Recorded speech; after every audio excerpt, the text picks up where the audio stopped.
and I found the same people who had come at night were waiting for me, but there were more of them now. There were about maybe 10 to 12 people who were waiting for me. They followed me to the bathroom and they wanted to arrest me. I screamed in the entire hotel and ran away back to where my colleagues were. They followed me there. They said, "Oh, we just need to take you for questioning. Where is your phone?" I said, "I don't have a phone."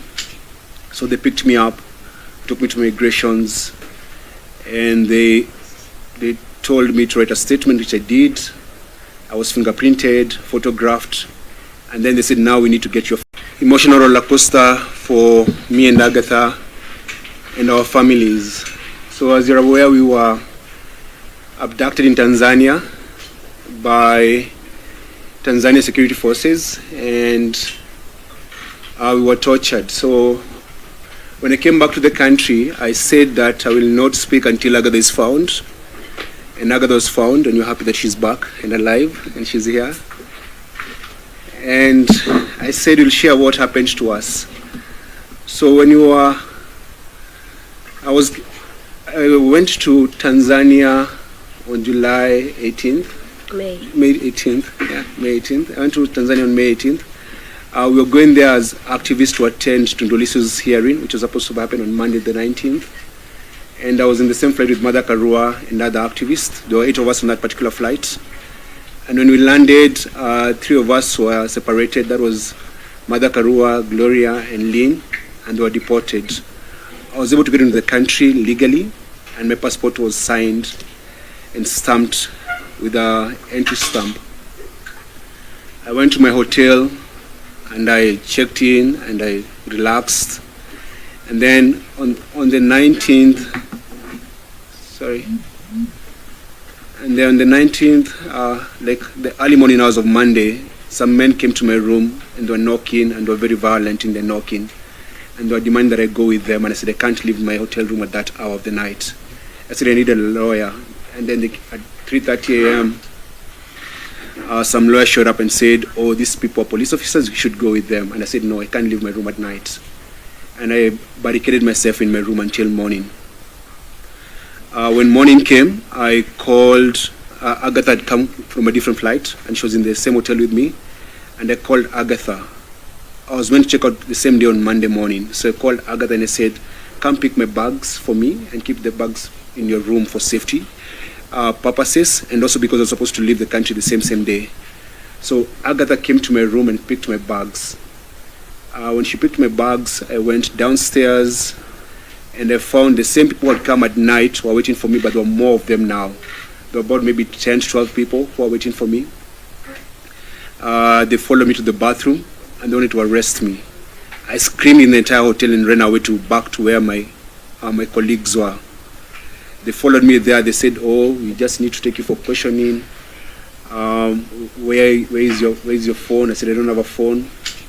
So they picked me up, took me to migrations, and they told me to write a statement, which I did. I was fingerprinted, photographed, and then they said, "Now we need to get your phone." I said I don't have a phone. I don't know where my phone is. And they took me back to the hotel and reviewed the CCTV of the hotel, and they saw that Agatha came to my room and left with my bags. And that's when Agatha was arrested, taken to her room, which was ransacked. They did not find my phone or my laptop. They took us back to the immigration office, and Agatha was interrogated for hours, for about 2 hours without lawyers. We went there with 3 lawyers from Tanganyika Law Society, but they were not allowed where Agatha was. They interrogated her.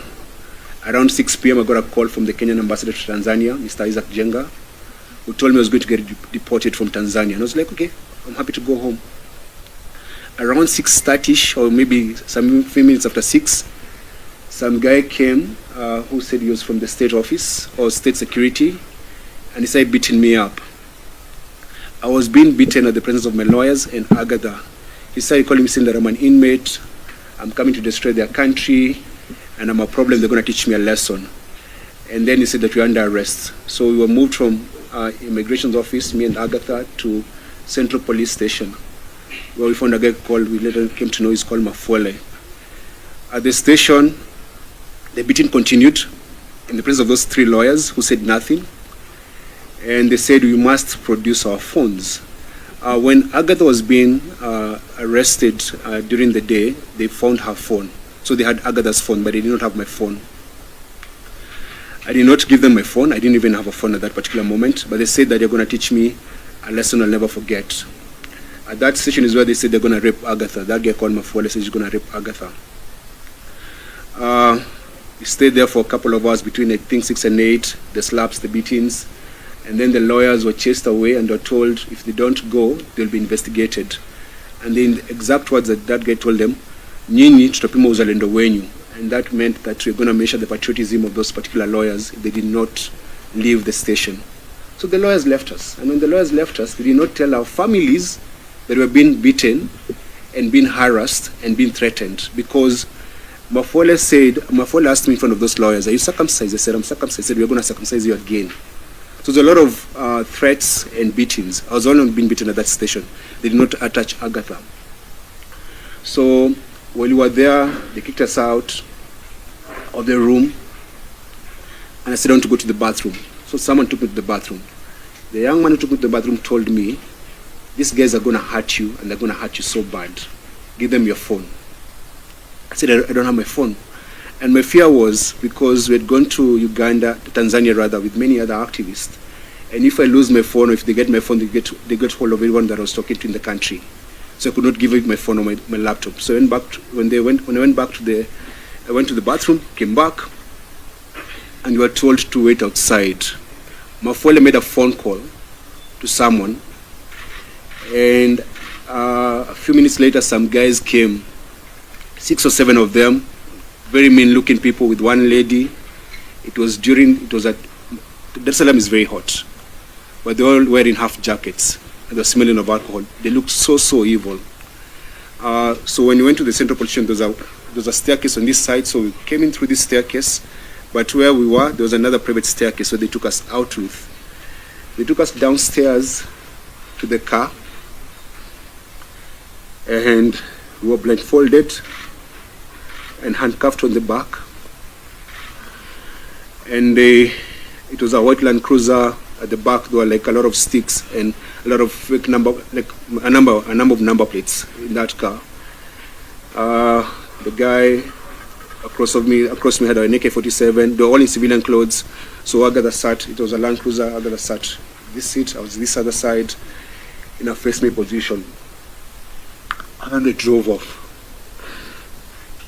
Then they took us, drove for about 20 minutes. Then they took us to a building.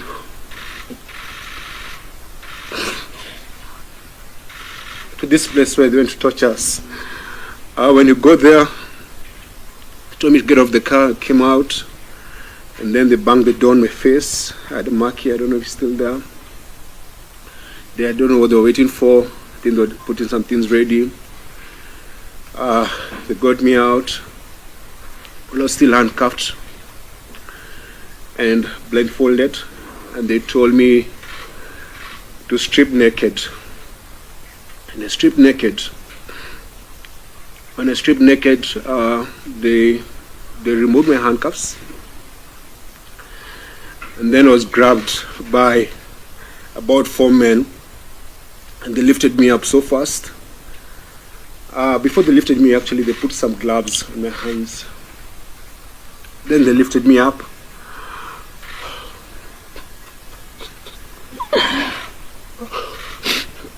They lifted me up and tied me upside down. There's a photo I saw online about what they did to us. It's in my bag. We can distribute when I'm done talking. So we were put on an upside position where my legs were up like this. My body's up. I'm stuck naked. And then they started beating my feet. So they would beat me and massage my feet. Beat me and massage my feet. I was screaming so hard, I couldn't even, there was no tears coming out because of how painful it was. One of them said, put his hand down in his mouth. So they put my hand in my mouth. And they would tell me, stop screaming, the kids are sleeping. And then to drown my screams, they opened the car because I could hear them. They were playing gospel music in the background. They beat me. Then they removed the underwear from my mouth, and they started questioning me, asking my name, where are you from, why are you here, who sent you, why are you coming to destabilize our country? And then they said, Wekamoto. So some guy put lubricant in my rectum, in my anus, and then started inserting objects. They insert objects and pull it out.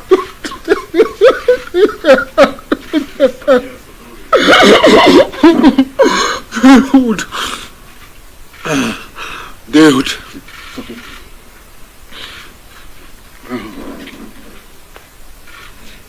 They would put objects in my anus and then say you're feeling nice, say you're feeling good. Then you say Asante Samia, Asante Samia. So I say Asante to their president. Then they'll push hard and then pull it out again. I did that. I started bleeding. And they dropped me. Then I'm still blindfolded. They took me to a wall. And then told me to face the wall and then squat.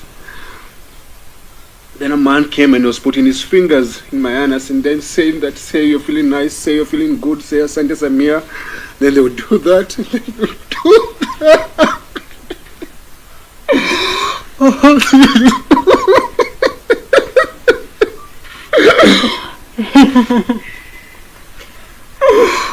And then they told me to turn around, I'm naked. So all this time they're telling me they're recording everything they're doing to us, or rather they're doing to me. So they're recording this. They're teaching me a lesson. So I'm stuck naked. They turn me around, say your name, your wife's name, your kid's name, where do you live, where do they go to school. I'm naked. And they removed the blindfold and said now, so when I'm answering these questions, when I turn around,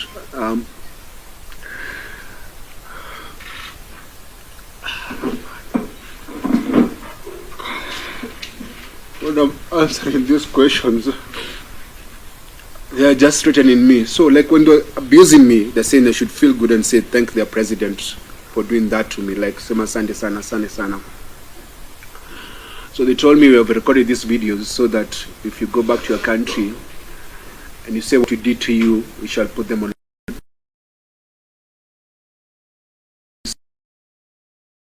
And you'll see this. So while I was naked, they questioned me, asked me my email address, my passwords, everything. And because I was in so much pain and I was afraid they're going to hurt me some more, I gave them everything they wanted. Then they told me to dress up. And that's when they took over to go and torture Agatha. They put back the blindfold, told me to dress up. I dressed up, put back the blindfold, and then left me on the ground. So we spent the night on that floor. I could barely walk, I was bleeding. And then I could hear Agatha screaming. And one of the men was there saying, why don't you give me permission to rape her, because this one is like big good. She looks very nice, let me just allow me to shusha muzigo, like let me rape her. So I don't know what happened to Agatha, but I could just hear her screaming.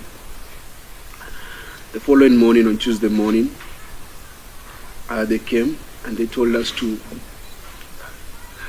remove our clothes and to go shower. So my feet were swollen. I could not walk, so I begged them to allow me to crawl like a dog so that I could go to the bathroom. I crawled like a dog to where the bathroom was. That's when they removed my handcuffs.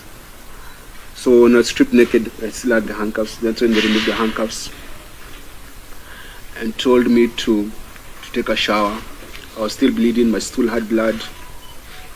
And there's a man with an AK-47 standing there, like wearing civilian clothes.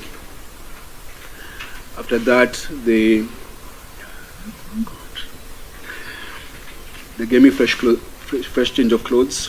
They were just insulting me and took me to another white Land Cruiser, still blindfolded, and they took me away. And that's the last time I saw Agatha until now, when she came to Kenya. So that was on Tuesday morning. And then we drove and we drove and we drove and we drove for hours and hours until it got dark. I told them I wanted to use the bathroom. They said you can't leave the car. So they gave me a bottle to pee. I was still blindfolded and handcuffed. Then eventually at night, I don't know where we ended up to, they took me to a room where they left me there. They gave me like a soda and a loaf of bread. That was on Tuesday night. So I slept there. I could hear, it was like a coastal place because I could hear the call for prayers, and there was like a warmth and a lot of mosquitoes. Spend the night there. They just come, insult me or kick me and go. Come, insult me, kick me and go. And then on Wednesday morning, they gave me they gave me a cup of tea and an andazi. Then that Wednesday during the afternoon, their tone changed. They said, now we're going to let you go, but we're going to let you go with a very on your kali, which means like a stern warning, that if you leave this country, you should never come back or we'll kill you. If you go to your country and say what we did to you, we'll find you and we'll kill you. And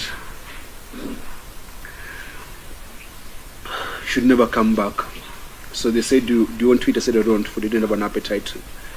The other thing is that because every time I wanted to go to the bathroom, they'd actually go there and stand by me like they're inspecting my stool. So I didn't have any privacy. And the only time the handcuff came up is when I went to the bathroom. But the blindfold never came out. So that afternoon they gave me a painkiller. And on Wednesday evening, they told me now you have to learn how to walk, because I could barely walk. So they told me to remove. I was wearing open shoes. Remove open shoes. Took me outside. 4 officers surrounded me. They're all in civilian clothes. They stood there. Removed the blindfold. Said, now you have to walk, and make sure you try and step your feet on the ground. Step your feet. Said, we're going to let you go, but don't ever come back in this country. So they taught me how to try and walk. They made me walk for like half an hour. I said, that's enough. And then the following morning, on Thursday morning, they woke me up so early, maybe around 4:35 a.m. They put my things in the car, put me in the car, and then drove for like an hour. Stopped briefly, and then when they stopped briefly, they spoke outside, then drove again, then stopped again. Then told me, you're going to drop whatever you're going to drop. You don't open your eyes, don't turn back, don't look at us until we leave. So they told me, lala chini. They kicked me out, slept there on the floor, on the side of the road. And then when I opened my eyes, there was a boda guy waiting for me. I think they'd already done a deal with the boda guy. That boda guy drove me to the border, which I learned was the Horo border, the Tanzania-Kenya border. When they released me, they gave me 20,000 Tanzanian shillings and 400 Kenya shillings. This is like your transport. And so at the border, I got someone who helped me push my bag, and I gave them the money, the 20,000 Tanzanian shillings. And then he helped me cross over. Then I used the money to take a border and call my wife. When we went to Tanzania, we went there as friends of Tundu Lissu and friends of Tanzanians. I'm an East African, I have an East African passport, and I'm allowed to travel freely within the region, because that's the deal we are. Like we're a regional bloc. I did not go to that country legally, and I did not commit a crime, and that's why they did not take me to any court. So I was able to come back to this country. But when I came back, and when I go to the airport here in Nairobi, I asked the Ministry of Foreign Affairs, and which is the same thing that I'm asking today.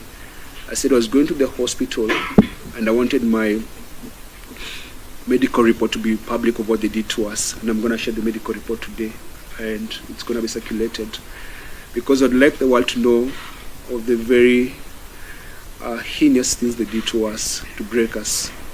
And they did that to silence us and put fear on us. And it's something that we learned, that most Tanzanian activists go through similar things. They arrest you, and they take you through sexual torture and tell you if you speak, you're going to humiliate you to your family and all that. And it's what they did to us is it breaks me. I'm not the same, but I know I'm gonna heal. And I wanted to share this because we have decided we should not be silenced, and we should let the world know what happened to us. Yeah, so my government let me down. My government sided with Suluhu's government and said we're interfering with Tanzanian politics. We were not interfering in Tanzanian politics. We went there as visitors, and we did not hide the reasons for our visit. I've been to Tanzania before to visit another political prisoner, Freeman Mbowe, who was Chadema's leader before Tundu Lissu. I was in Uganda when Bobi Wine was under house arrest. I went to Uganda when Sila Nyanzi was in jail, visited her in jail. I've done that in many other African countries because I'm an African. And I belong to this continent, and Africa is home. So that's why we're here. So we're here to share our story and to say that our bodies might be broken, but our spirits are strong. Forgive my tears, it's just that, man, my heart is not good, man.